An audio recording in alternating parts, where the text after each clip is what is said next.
Welcome back to my channel মিনতির kitchen ক্রিয়েশনে নতুন রেসিপিতে সবাইকে স্বাগত জানাই। আজকে আবার একটা নতুন রেসিপি নিয়ে চলে এসেছি। তার জন্য এই যে দেখুন একটা গোটা মাছ নিয়েছি। এই মাছ দিয়েই বানাবো আজকে একটি নতুন রেসিপি।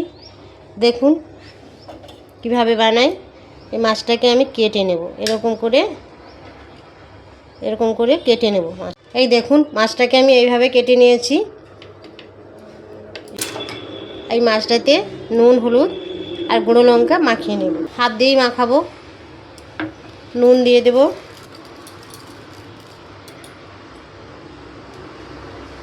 হলুদ দেব,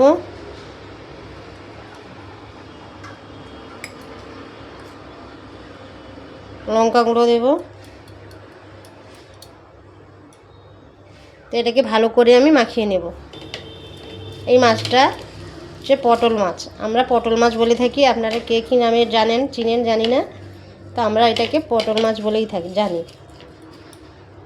এই পটল মাছটাকে আস্ত মাছটাকে আমি এইভাবে কেটে নুন হলুদ মাখিয়ে লঙ্কা নুন হলুদ মাখিয়ে এটা আমি 15 মিনিটের জন্য রেস্টে রেখে দেব। ঢাকনা দিয়ে রেস্টে রেখে দেবো, ঠিক আছে। মাখানো হয়ে গেছে। এবার এটাকে আমি ঢাকনা দিয়ে রেখে দেব। 15 মিনিট পর আমি ফিরে আসছি। এই দেখুন বন্ধুরা, আমি 15 মিনিট পর চলে এসেছি এই মাছটাকে নিয়ে। এবার এটাকে আমি ভেজে নেব। গরম হয়ে গেছে, এবার মাছটা দিয়ে দেব। এবার মাছটাকে আমি ওপিঠ উল্টে দেব।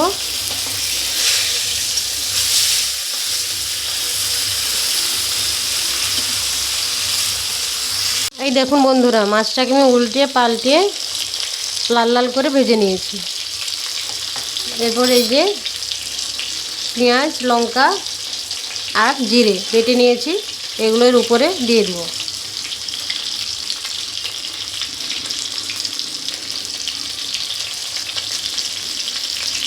এইগুলো দিলে যা খেতে ভালো লাগে না, খুব ভালো লাগে খেতে। এইভাবে একবার ভেজে খাবেন, দেখবেন খুব সুন্দর লাগে আর খুব টেস্টিও হয় খেতে একদম।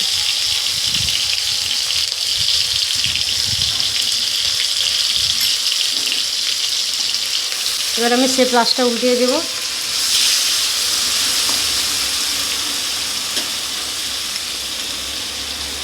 সেদিকটা উল্টে দিয়েছি, এবার এদিকটাও দিয়ে দেব।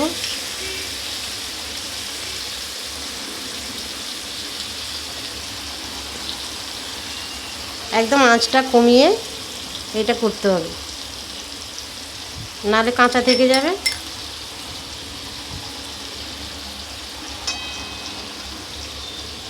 এই যে আমি দুদিকটাই ভালো করে দিয়ে দিলাম।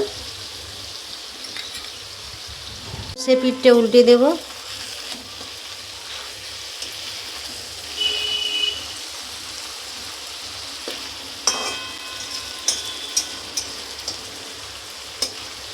একবার হলেও এইভাবে মাছটা ভেজে খাবেন, আর বাড়িতে অবশ্যই ট্রাই করবেন। এটা হয়ে গেছে, এবার নামিয়ে নেব। এই দেখুন আমার পটল মাছের ভাজি হয়ে গেছে, নামিয়ে নিয়েছি। এই রেসিপিটা আপনাদের কেমন লাগলো জানাবেন। লাইক শেয়ার কমেন্ট ও নতুন বন্ধুরা সাবস্ক্রাইব করে অবশ্যই আমার চ্যানেলের পাশে থাকবেন। ভালো থাকবেন, সুস্থ থাকবেন। আজকে তাহলে এখানেই রাখি বন্ধুরা।